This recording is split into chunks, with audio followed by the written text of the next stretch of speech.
Glen, ice pudding. Is this what you were talking about earlier when we were tasting soup? Yes, ice pudding. Okay, so, I'm curious. Well, that's a curious texture. Welcome, friends. Welcome back to the kitchen. Welcome back to Sunday morning in the Old Cookbook Show. Today we're going to do another recipe out of Class Cookery Recipes. This is a teaching textbook for a cookery school, written by Mrs. Charles Clark. Mrs. Charles Clark has her own name. It's Edith. This is the 10th edition, and I also have the 8th edition, published 1902 and 1906. This recipe that we're doing today is in both editions, but the 10th edition is greatly expanded from the 8th edition. And so this was a cooking school, as far as I can gather, that in this time period was teaching chefs and cooks methods of grand cookery for, you know, the grand country houses and also hotels and that sort of thing. And most of the recipes in here are either full-on, fully French, or English recipes with a veneer of French over the top. They put a French name to it. The one we're doing today, though, is just called ice pudding. And I thought to myself, wow, I really love a good ice pudding, so let's make it. So in this pot, the first thing we're going to do is scald some milk. And while that's scalding, we're going to add in the sugar and melt the sugar into the milk. And I've got that over medium heat. And so we don't want to bring it to a boil. We want to bring it just to that point where it's about to boil. And it will start to have a little bit of a skim on the bottom of the pan. Don't want to burn the milk, though, of course. And in this jug, we've got 4 egg yolks and 1 whole egg. And we're going to make a custard. That's the first step, is to make a custard. So essentially what we're making is an ice cream. Although some people will be very quick in the comments to say it's not an ice cream because you're making a custard, it's a frozen custard. It's sort of frozen custard, it's sort of an ice cream, it's sort of a semifreddo, it's sort of a bunch of things. All I know is I think it's gonna be great. Okay, the milk's warming up nicely, so we'll just give the eggs a little bit of a whisk to start off with. And then we temper the eggs really slowly, whisking, just a tiny little drizzle of milk.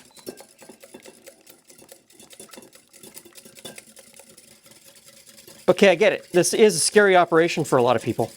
If you're unsure of yourself, just do it really slowly. Just put in a little bit and whisk, whisk, whisk.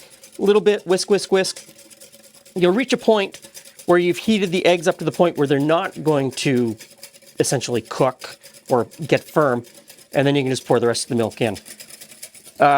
Instructions in the book say to sieve this before you put it back in the pot. Obviously spill all over because the lip of this pot is not meant for pouring out of. And I used to sieve all the time, pass it through a strainer in order to catch any of the chunks of egg that you might not have tempered correctly. And it's going to happen. Don't worry too much about it. And at this point, I don't feel the need to strain it every time. So back into the pot, back onto heat, same medium heat. I don't really need the whisk anymore, so I can get rid of the whisk.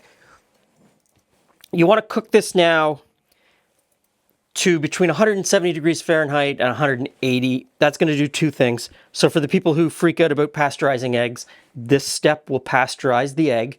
It will cook the egg. You'll be safe. That part doesn't even enter into my brain because I don't really care about that. But the other thing that it does is it sort of guarantees that you're going to reach the right thickness. Okay, at this stage, make sure you keep stirring. Stir all the time. Don't walk away from it. Don't think it's going to be okay, because you know what? It probably won't be. Now I'm going to get a spoon. And you want to coat the back of a spoon like that. Drag your finger through it.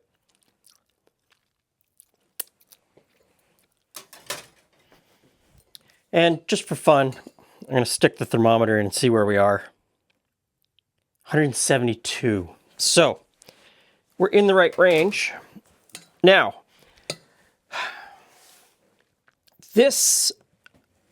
the way the recipes are written, I think this assumes that I have one of those old-fashioned hand crank, you put the ice and the rock salt in ice cream makers. I'm pretty sure everyone's seen one at some point.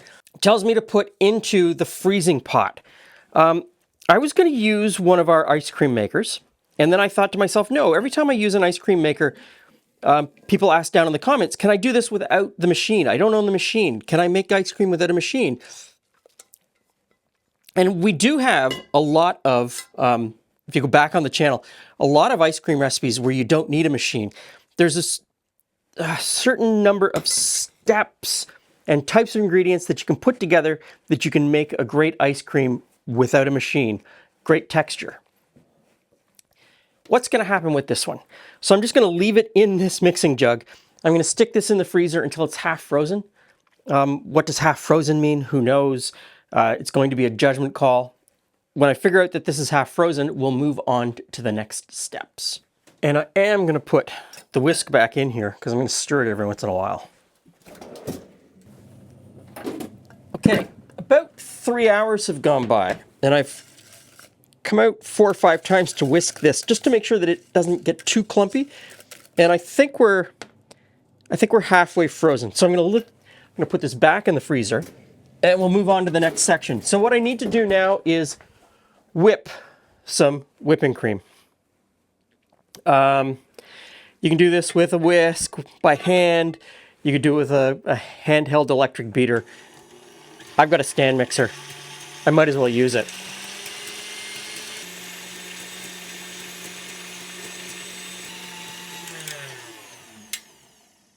Okay, I'm going to say that's whipped. So, there's some mix-ins that we're supposed to put in. Add the dried fruits cut in pieces and the pistachios. So it's asking for glacé fruit. One of the other ingredients is this Luxardo cherry liqueur. So the glacé fruit that I'm going to use are actually Luxardo cherries. Right?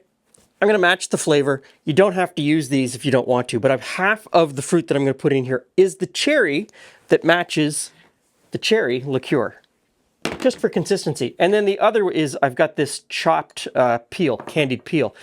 And also it says for you to grate some pistachios. I wasn't going to grate pistachios, so I just took a knife on a cutting board and chopped them up roughly. You could whiz them in a food processor. I mean, if you've got a slap chop, use a slap chop. So that's half frozen. We stick all of these things in. So pistachios, candied peel, and the chopped up cherries. Get those all in. And we'll just mix that in. Now, the recipe calls for a dessert spoon each of brandy and maraschino. I defer to the key at the beginning of the book. A dessert spoon in the instance of this cookbook is 2 teaspoons. And I didn't have brandy. I've got brandy from cognac. So in goes 2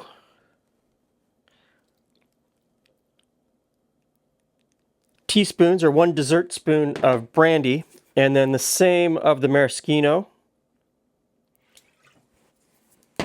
And we'll give that a mix. Both of these things are going to add flavor. They're also going to change texture in terms of how it freezes. And I'm not worried about the alcohol content in it.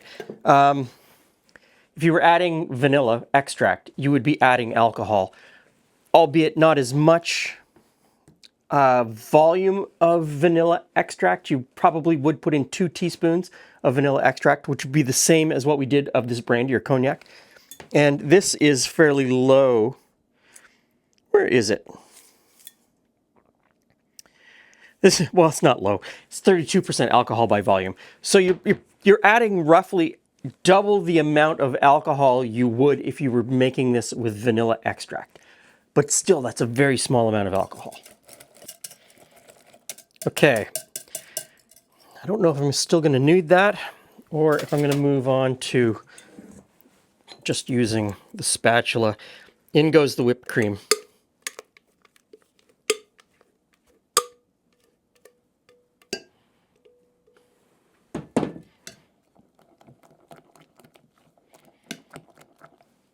The whipped cream is going to add a lot of air to this mixture, and the air in the mixture is also going to help change the texture and keep it hopefully a little more light rather than like a rock.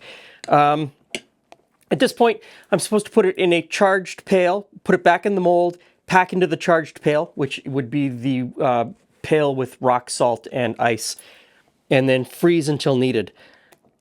I'm going to leave the spatula in this, stick it back in the freezer, and I'm going to come back out every half hour or so and give it a stir. Part of that is to make sure that it doesn't turn into a rock, and part of that is also to get the mix-ins to freeze evenly into the mixture. Okay. Glen, ice pudding. Is this what you were talking about earlier when we were tasting soup? Yes, ice pudding. Okay, so, I'm curious. Well, that's a curious texture. It does look like I know, but it's, let's see. Okay, we're gonna need spoons. We're gonna need spoons. So we'll scoop out. I'm fascinated Look at that. by what this is.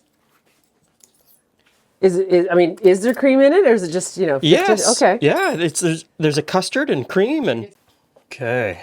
There's clues on the table. What's going on here, but... What's already in it? Or I thought maybe those were add-ons. I'm supposed to pour them on top. Oh, well, a generous amount of cognac. Maybe. So the texture looks...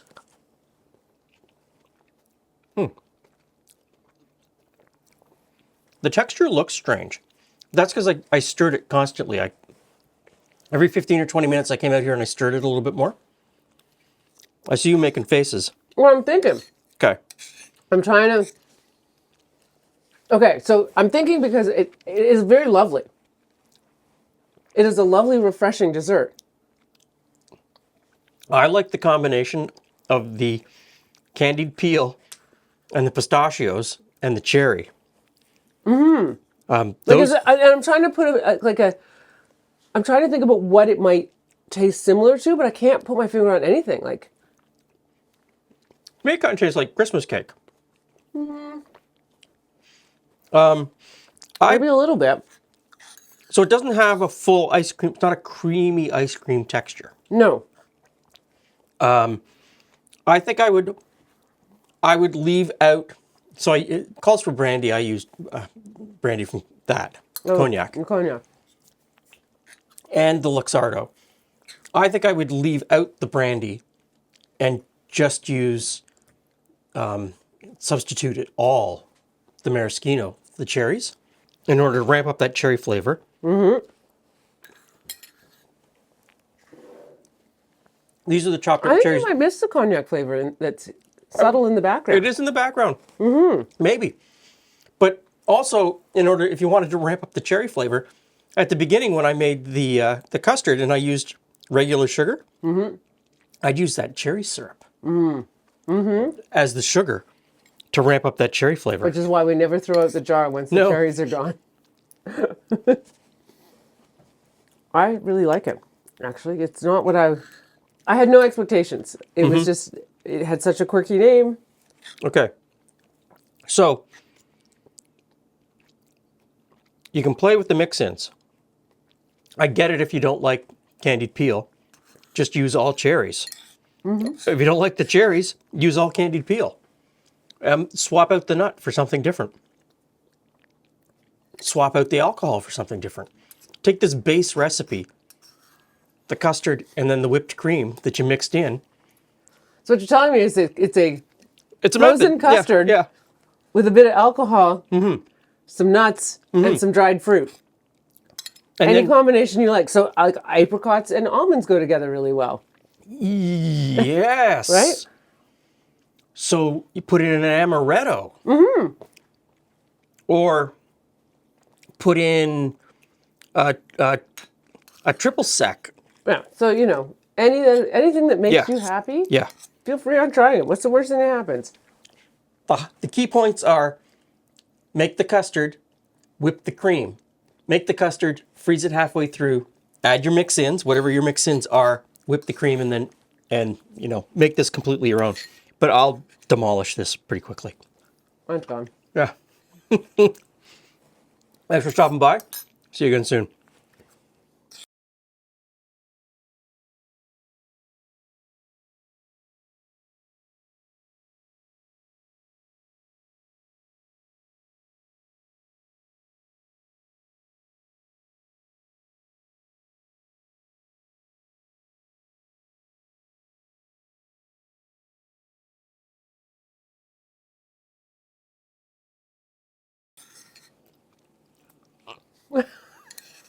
I was a little concerned, but it's really good.